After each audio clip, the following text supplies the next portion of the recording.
இந்த வீடியோவை உங்களுக்கு வழங்குவோர் மாலை முரசு செய்திகள் தொலைக்காட்சியின் படிப்போம் ஜெயிப்போம் உயர்கல்வியை தேர்ந்தெடுப்பதில் உள்ள சந்தேகங்களை தீர்க்கும் நிகழ்ச்சி தினமும் மாலை 5 மணிக்கு. வணக்கம். போஸ்டர் ZKS வழங்கும் தமிழ்நாடு 360க்கு உங்களை வரவேற்பது நான் தனலட்சுமி. தமிழகத்தில் உள்ள அனைத்து மாவட்ட நிகழ்வுகளையும் விரிவாக பார்ப்பதற்கு முன் தலைப்புச் செய்திகளை பார்க்கலாம். கள்ளக்குறிச்சி அருகே ஆபத்தான முறையில் ஆற்றை கடக்கும் பொதுமக்கள். தற்காலிக பாலம் அமைக்காததால் தத்தளிக்கும் பொதுமக்கள். கொள்முதல் செய்யப்படாததால் நெல் மூட்டைகளுடன் வெட்ட வெளியில் காத்து கிடக்கும் விவசாயிகளின் பரிதாபம். அதிகாரிகளால் அலைக்கழிக்கப்படுவதாக விவசாயிகள் குற்றச்சாட்டு.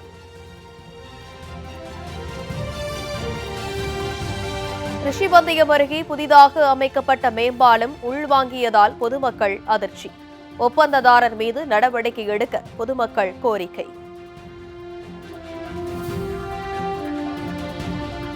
ராமநாதபுரம் குறைதீர் கூட்டத்திற்கு கண்ணீருடன் வந்த பெண்ணால் பரபரப்பு.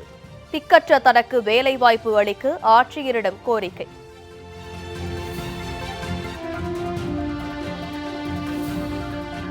நீலகிரி மாவட்டத்தில் வீட்டிற்குள்ளும் புகுந்து வேட்டையாட துடித்த சிறுத்தையால் அதிர்ச்சி.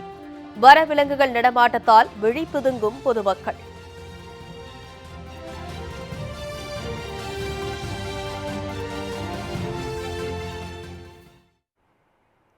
கள்ளக்குறிச்சி அருகே ஆபத்தான முறையில் கயிறு கட்டி ஆற்றை கடக்கும் பொதுமக்களின் செயல் குறித்து காட்சி அதிர்ச்சியை ஏற்படுத்தியுள்ளது. கள்ளக்குறிச்சி மாவட்டம் கச்சிராயப்பாளையம் அருகே உள்ள கரடைசுத்தூர் கிராமத்தில் இருந்து சங்கராபுரம் செல்லும் சாலையின் நடுவே மணி நதியில் புதிதாக பாலம் அமைக்கும் பணி நடைபெற்று வருகிறது. இந்த நிலையில் கடந்த 2 நாட்களாக பெய்து வரும் கனமழை காரணமாக அங்குள்ள மணி நதியில் கடும் வெள்ளப்பெருக்கு ஏற்பட்டுள்ளது. கரடைசுத்தூர் கிராமத்தைச் சேர்ந்த பொதுமக்கள் சங்கராபுரம் செல்வதற்காக இடுப்பில் கயிற்றை கட்டிக்கொண்டு அக்கரையில் இருந்து இக்கரைக்கு ஆற்றை கடந்து சென்று வருகின்றனர்.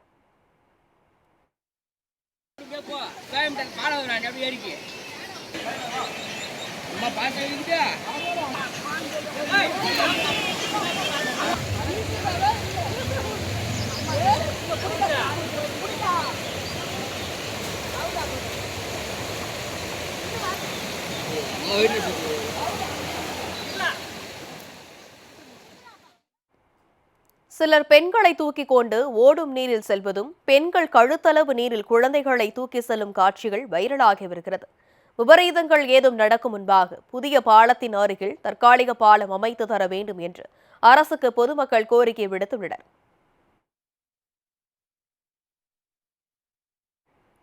செங்கல்பட்டு அருகே 15 நாட்களுக்கும் மேலாக நெல் கொள்முதல் செய்யாததால் வேதனையுடன் காத்து கிடப்பதாக விவசாயிகள் கவலையடைந்துள்ளனர். வில்லியம்பாக்கம் பகுதியில் தமிழக அரசால் நேரடி நெல் கொள்முதல் நிலையம் தற்காலிகமாக இயங்கி வரும் நிலையில் குருவன்மேடு, ரெட்டிப்பாளையம், கரும்பாக்கம், ஆத்தூர், கொங்கனாஞ்சேரி, பாலூர் உள்ளிட்ட 15க்கும் மேற்பட்ட கிராமங்களைச் சேர்ந்த 200க்கும் மேற்பட்ட விவசாயிகள் தங்கள் விளைவித்த நெல்லை 15 நாட்களுக்கும் மேலாக நெல் கொள்முதல் நிலையத்தில் கொண்டு வந்து வைத்துள்ளனர். இந்நிலையில் இங்கு அதிக அளவில் நெல் மூட்டைகளை கொண்டு வருபவர்களிடம் மட்டுமே கொள்முதல் செய்யப்படுவதாகவும் குறைவான அளவில் நெல்லை எடுத்து வரும் விவசாயிகளை அலைக்கழித்து வருவதாகவும் குற்றச்சாட்டு எழுந்துள்ளன. மேலும் திறந்த வெளியில் உள்ள இந்த நெல் கொள்முதல் நிலையத்தில் 15 நாட்களுக்கு மேலாக நெல் மூட்டைகளுடன் காத்து கிடக்கும் நிலையில் விஷ ஜந்துக்களால் அச்சமடைந்து இருப்பதாகவும் நெல்லை மாடுகளிடமிருந்து பாதுகாப்பதே சவாலாக இருப்பதாகவும் விவசாயிகள் கவலையுடன் தெரிவித்தனர். எனவே விவசாயிகளின் நலன் கருதி நெல் கொள்முதலை விரைவுபடுத்த அதிகாரிகள் உரிய நடவடிக்கை எடுக்க வேண்டும் என கோரிக்கை விடுக்கப்பட்டுள்ளது. அவங்களுக்கு வேண்டிப்பட்ட ஆளுங்களுக்கு தான் அவங்க நெல் போடுறாங்க. இப்போ என்கிட்ட சொல்லலாம், அது டோக்கன் போது உங்கள் டோக்கன் வரது இன்னும் 3 நாள் இருக்குது, 4 நாள் அது நீங்கள் நெல் பாதுகாப்பாக வச்சுருந்து எடுத்துன்னு வந்து போடுங்க அப்படின்னு இங்கே இடம் இல்லைன்னு சொன்னால் நாங்கள் பாதுகாப்பாக வச்சுன்னு இருப்போம். எதுக்கு இல்லாதட்டு இங்கே எடுத்துன்னு வந்து வெயின்னுட்டு இங்கே வச்சுட்டு 5 நாளாக காவல் காத்துன்னு இருக்கிறோம். மாடு ஓட்டிக்கின்னு மழையில் தார்பா போட்டு மூடிக்கின்னு நெல் நனைஞ்சு ஓட்டின்னு இப்படி தான் இருக்கிறோம். எடுத்துன்னு வந்து கொட்டுக்குன்னா இங்கே இடம் சரியில்லை. நாங்கள் வீட்டில் ஒரு நம்ம மேடான இடத்துல கொட்டி சேஃப்டியாக வச்சுருந்துருக்கோம். அதே மாதிரி அதுவும் கிடையாது. நெல் அளவுக்கு ஒரு பார்ட்டினா மூட்டை ஏற்றுக்கு ஒரு பார்ட்டி வைக்கணும். நெல் அளக்கிற பார்ட்டியை மூட்டை ஏற்றுறாங்க, அதனால நெல் நின்று போகுது. கள்ளக்குறிச்சி மாவட்டம் ரிஷிவந்தயம் அருகே புதிதாக அமைக்கப்பட்ட மேம்பாலத்தின் இணைப்புச் சாலை உள்வாங்கிய விவகாரம் அதிர்ச்சியை ஏற்படுத்தியுள்ளது. முகலாய கிராமத்தினையும் நாகூர் கிராமத்தையும் இணைக்கும் வகையில் பல லட்சம் மதிப்பீட்டில் நடைபெற்று வந்த மேம்பால பணிகள் நிறைவடையும் நிலையில் உள்ளதாக கூறப்படுகிறது. இந்நிலையில் கள்ளக்குறிச்சி மாவட்டத்தில் தொடர்ந்து பெய்து வரும் கனமழையினால் மேம்பாலத்தில் அமைக்கப்பட்ட புதிய இணைப்பு சாலையின் ஒரு பகுதி உள்வாங்கிய சம்பவம் அப்பகுதியில் பரபரப்பை ஏற்படுத்தியது. பணி முடிந்து திறப்பு விழா காண்பதற்காக இருக்கும் பாலத்தில் தரமற்ற முறையில் சாலை அமைத்த ஒப்பந்ததாரர் மீது நடவடிக்கை எடுக்க வேண்டும் என அந்த பகுதி பொதுமக்கள் கோரிக்கை வைத்துள்ளனர்.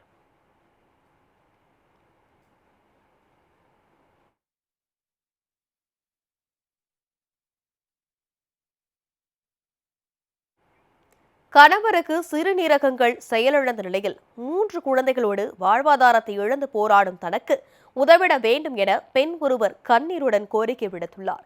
ராமநாதபுரத்தை அடுத்த பாப்பாக்குடி பகுதியைச் சேர்ந்தவர் குமார். இவருக்கு வினோதினி என்ற மனைவியும் 3 குழந்தைகளும் உள்ள நிலையில் அவருக்கு 2 சிறுநீரகங்களும் செயலிழந்து விட்டதாக மருத்துவர்கள் தெரிவித்துள்ளனர். இதனால் குமார் வேலைக்கு செல்ல முடியாத நிலையில் வாழ்வாதாரத்தை இழந்து தவிக்கும் குடும்பத்தில் குழந்தைகளுக்கு ஒருவேளை உணவு கொடுக்கவே வழி இல்லாத நிலை ஏற்பட்டுள்ளது.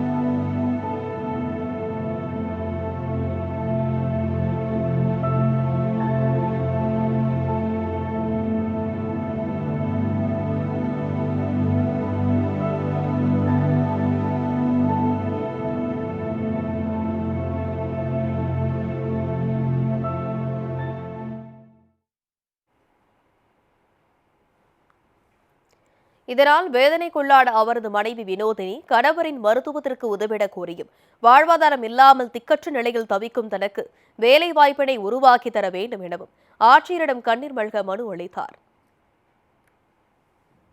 வீட்டுக்காருக்கு உடம்பு சரியில்லாம இந்த சிறுநீரகம் போயிட்டனால கீமோ டயாலிஸ் பண்ணிக்கிட்டு இருக்கோம். ஏதாவது உதவி கேட்டு கலெக்டர்கிட்ட வந்திருக்கோம்.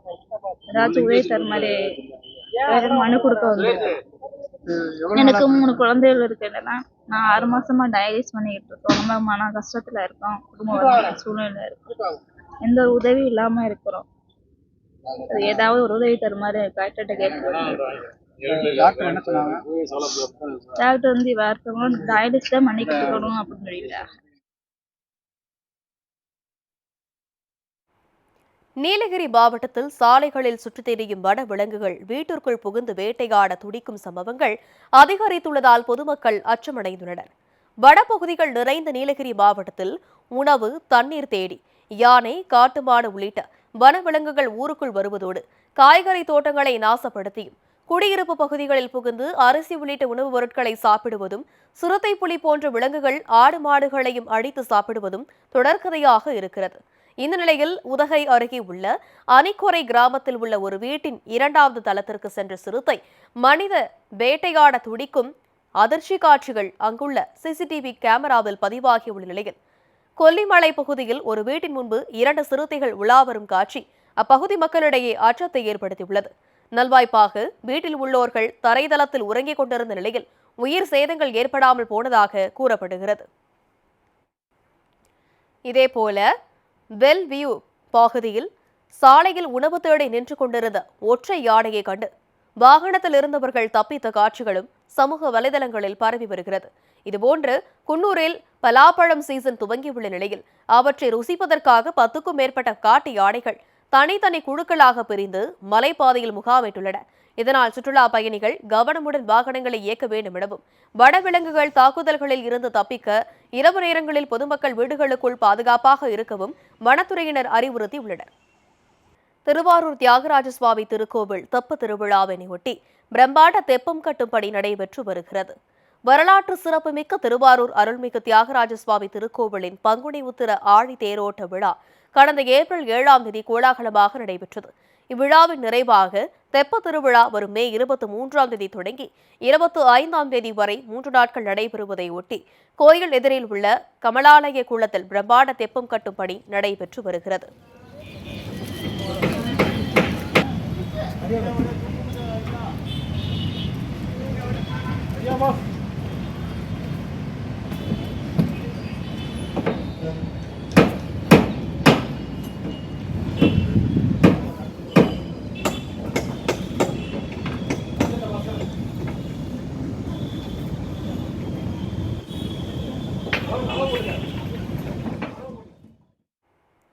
இதனையொட்டி சுமார் 475 இரும்பு பேரல்களில் காற்று நிரம்பியதை அடுத்து 2 அடுக்குகளாக பேரல் கட்டப்பட்டு அதன் மேல் 16 தூண்களுடன் 40 அடி உயரத்திற்கு பிரம்மாண்ட தெப்பம் கட்டும் பணியில் 20க்கும் மேற்பட்டோர் ஈடுபட்டு வருகின்றனர்.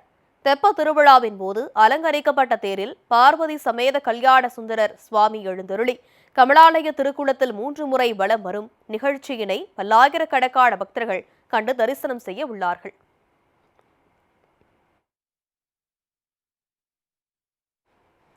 போஸ்டர் ZKS வழங்கும் தமிழ்நாடு 360யில் அடுத்து வருவது ஊர் நிகழ்வுகளை விரைவாக வழங்கும் உள்ளூர் எக்ஸ்பிரஸ்.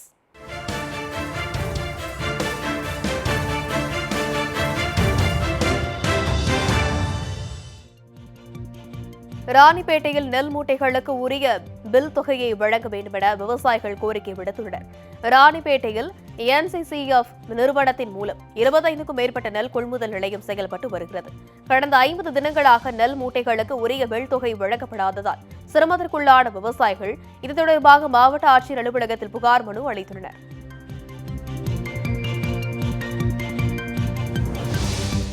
மயிலாடுதுறை மாவட்டத்தில் நேரடி விதைப்பு செய்யப்பட்ட மற்றும் இயந்திர நடவு செய்யப்பட்ட நெற்பயிர்கள் மழைநீர் சூழ்ந்து பாதிப்புக்குள்ளாகியுள்ளதாக விவசாயிகள் தெரிவித்துள்ளனர்.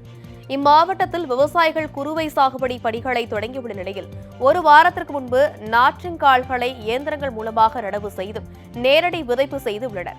இந்நிலையில் செம்பனார் கோவிலில் அதிகபட்சமாக மழை பதிவாகியிருந்த நிலையில் இளம் நெற்பயிர்கள் முழுவதுமாக நீரால் சூழப்பட்டு சேதமடைந்துள்ளதாக விவசாயிகள் கூறியுள்ளனர். பகுதியில் இங்கே அநேக மழை பெஞ்சு ரொம்ப பாதிப்பில் ஏற்பட்டு பயிர் சேதத்தில் நாங்கள் இருக்கோம். நட்டு நாங்கள் புரோஜனம் இல்லாதலே நெல்லோட விளைய முடியல. இதுக்கு உரம் போட்டு மற்ற செலவெல்லாம் பண்ணி ஒன்றுமே எங்களால் பாதுகாக்க முடியல. சரியான முறையில் வடிகால் இல்லை. ஏற்கனவே நிவாரணம் வழங்குறேன்னு சொல்லிட்டு அதிகாரியெல்லாம் வந்து பார்த்துட்டு போனாங்க, எல்லாம் செஞ்சாங்க. ஆனால் ஒன்றும் எங்களுக்கு நிவாரணமே வழங்கலை. இந்த மழையால் நிறையா பாதிக்கப்பட்டிருக்கோம். நிறையா விவசாயிகள் இங்கே கிட்டத்தட்ட ஒரு 3000 ஏக்கர் கிட்டத்தட்ட நாங்கள் 3 சுத்தப்பட்ட கிராமத்தில் நாங்கள் பாதிக்கப்பட்டிருக்கிறோம்.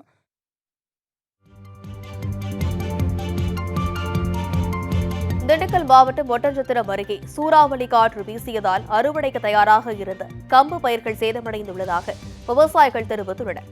ஸ்ரீரங்க கவுண்டன்புதூர், கன்னிமார்கோவில் புதூர், வேல் நாயக்கன்பட்டி ஆகிய பகுதிகளில் கடந்த 3 மாதங்களுக்கு முன்பு பல ஏக்கரில் கம்பு பயிர்களை விவசாயிகள் நடவு செய்து அறுவடைக்காக காத்திருந்தனர். இப்பகுதிகளில் வீசிய சூறாவளி காற்றால் கம்பு பயிர்கள் முழுவதும் சாய்ந்து சேதமடைந்ததை அடுத்து உரிய இழப்பீடு வழங்க வேண்டும் என அரசுக்கு விவசாயிகள் கோரிக்கை விடுத்துள்ளனர். புதுக்கோட்டை மாவட்டம் கரம்பக்குடி அருகே குடிநீர் தட்டுப்பாட்டை நீக்கும் வகையில் மேல்நிலை நீர்த்தேக்க தொட்டி அமைத்து தரக்கோரி பொதுமக்கள் கோரிக்கை விடுத்துள்ளனர். பல்லவராயன் பத்தை கிராமத்தில் சுமார் 500க்கும் மேற்பட்ட பொதுமக்கள் வசித்து வரும் நிலையில் அங்கு அமைக்கப்பட்டிருந்த 60,000 லிட்டர் கொள்ளளவு கொண்ட மேல்நிலை நீர்த்தேக்க தொட்டி ஊராட்சி நிர்வாகத்தினரால் இடிக்கப்பட்டதாக கூறப்படுகிறது. இதனையடுத்து இப்பகுதி மக்களுக்கு கடந்த 2 வருடங்களாக குடிநீர் வழங்கப்படாத நிலையில் இதுகுறித்து பலமுறை அரசுக்கு தெரிவித்தும் நடவடிக்கை எடுக்கப்படவில்லை என பொதுமக்கள் குற்றம் சாட்டியுள்ளனர். டேங்கில் எட்டி போய் தண்ணி தூக்கிட்டு வர்ற மாதிரி இருக்குது. அதுவும் இந்த கரண்ட் பற்றாக்குறை அப்பப்போ ஏற்படுது. தண்ணி வந்து எங்களுக்கு சரியாக வர மாட்டேங்குது. எங்களுக்கு 60,000 நீர்த்தேக்க தொட்டி, மேல்நிலை நீர்த்தேக்க தொட்டி அமைத்து தருமாறு தமிழக அரசுக்கிட்ட நாங்கள் கேட்டுக்கொள்கிறோம். டேங்க் வந்து எந்த ஒரு காரணம் இல்லாமல் டேங்க் அடித்து போட்டு தண்ணி வரல ஒன்று வரல. நாங்கள் ரொம்ப கஷ்டப்பட்டுக்கிட்டு இருக்கோம். ஏன்னா தண்ணி வந்து காலைல வேலை பார்க்குற ஆம்பளைங்க போய் இங்கேருந்து 2 மேலுக்கு மேலே போய் தூக்கிட்டு வர கரண்ட் இருக்க மாட்டேங்குது. அங்கே வந்து நம்ம லைன் கட்டி நிற்கிற மாதிரி இருக்குது. தண்ணியே விட மாட்டேங்கிறாங்க. நம்ம திடீர்னு போனோம்னா ரொம்ப சிரமமாக இருக்குது. எங்களுக்கு உடனடியாக எங்களுக்கு டேங்க் கட்டி கொடுக்கணும்.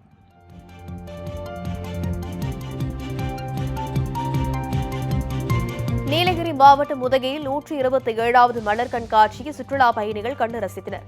உலக புகழ்பெற்ற அரசு தாவரவியல் பூங்காவின் மலர் கண்காட்சி கடந்த 15ஆம் தேதி தொடங்கிய நிலையில் தோட்டக்கலைத்துறை சார்பில் பல வண்ண மலர்களால் அமைக்கப்பட்ட ராஜராஜ சோழன் அரண்மனை, பட்டத்து யானை, ராஜா சிம்மாசனம், அன்னப்பறவை, ஊஞ்சல் ஆகியவற்றையும் பொதுமக்கள் கண்டு ரசித்தனர். கடந்த 5 நாட்களில் 86,512 பேர் கண்டு மலர் கண்காட்சியினை ரசித்துள்ளதாக தோட்டக்கலைத்துறை சார்பில் தெரிவிக்கப்பட்டுள்ளது.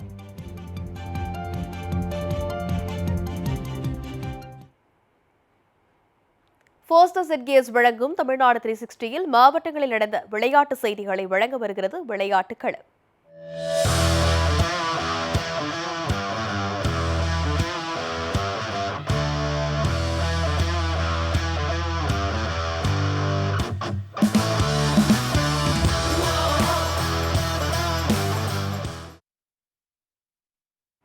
திருப்பூர் மாவட்டம் காங்கேயம் அருகே காங்கேயம் கிரிக்கெட் அகாடமி சார்பில் 12 வயதுக்கு உட்பட்டவர்களுக்கான கிரிக்கெட் போட்டி நடைபெற்றது. இதில் திருப்பூர், ஈரோடு, கோவையைச் சேர்ந்த 12 அணிகள் கலந்து கொண்ட நிலையில் திருப்பூர் TSC அணியும் திருப்பூர் சூரிஸ் கிரிக்கெட் சென்டர் அணிகள் இறுதிப் போட்டிக்கு தகுதி பெற்றனர்.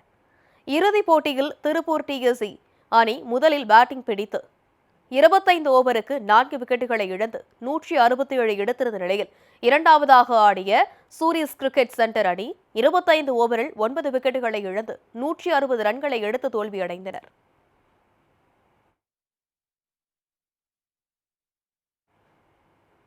தஞ்சை மாவட்டம் திருவிடைமருதூரில் RCB சிலம்பம் அகாடமி சார்பில் நடைபெற்ற மாநில அளவிலான சிலம்பாட்ட போட்டியினை தமிழக உயர்கல்வித்துறை அமைச்சர் கோவிசெழியன் தொடங்கி வைத்தார்.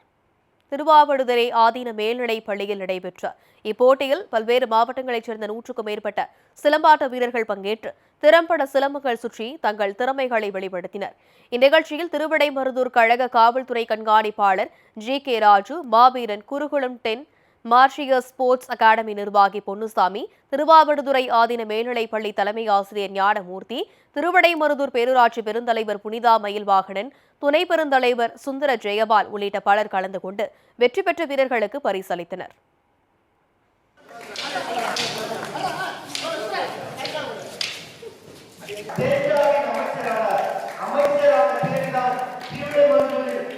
இந்த சிலம்ப போட்டியை நடத்தி வைக்கிறார். அவர்களுடன் சிறப்பு சேர்க்க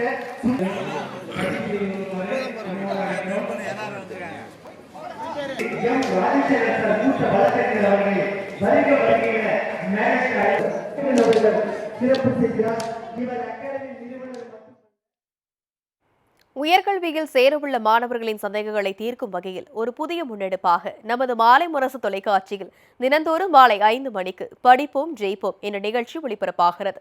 உயர்கல்வி தொடர்பான சந்தேகங்களுக்கு துறை சார்ந்த ஆளுமைகள் விளக்கம் அளித்து வருகின்றனர். 100 நாட்களில் 100 படிப்புகள் தொடர்பாக நிபுணர்கள் விளக்கம் அளிக்கின்றனர். அந்த வகையில் இன்று மாலை 5 மணிக்கு ஒலிபரப்பாகும் நிகழ்ச்சியில் கல்வியாளர் செல்வகுமார் சிறப்பு விருந்தினராக பங்கேற்று எதிர்காலத்தை ஆளப்போகும் படிப்புகள் குறித்து பேச உள்ளார். இது தொடர்பான சந்தேகங்களை மாணவர்கள் தொலைபேசி வாயிலாக கேட்டு பயன்பெறலாம். தமிழகத்தின் மேற்கு மண்டலத்தில் நிலவும் வானிலை நிலவரங்கள் குறித்து தற்போது பார்க்கலாம்.